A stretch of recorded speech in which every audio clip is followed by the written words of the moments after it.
खरं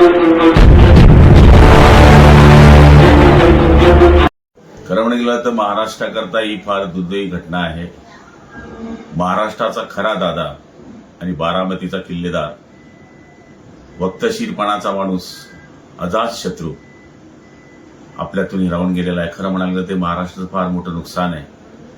ते कोणत्या पक्षाचे होते पेक्षा ते सगळ्यांचे दादा होते. सभागृहामधलं त्यांचं शिस्त पद्धतीनं वागणं, कोणाशीही बोललं तर 5 मिनिटांमध्ये ते रागवणं, विसरणं आणि सगळ्यांवर प्रेम करणं, विकास हाच त्यांच्या मनातला ध्यास होता. आज महाराष्ट्राला ही फार मोठी पोकळी निर्माण झालेली आहे. ही पोकळी कधी न भरून निघणारी आहे. हे फक्त पवार कुटुंबाचं दुःख नाही, हे आमच्यासारख्या, तुमच्यासारख्या दीनदलित, पीडित, शोषित सगळ्या लोकांचं भयानक दुःख आहे.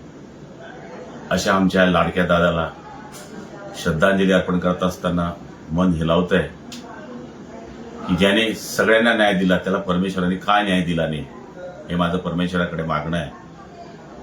पण असो, झालेली घटना ही सत्य आहे असं मी मानतो आणि ते आपण पाहिलेलं आहे. अशा आमच्या दादाला जळगाव जिल्ह्याच्या वतीनं मी भावपूर्ण आदरांजली अर्पण करतो. शांती.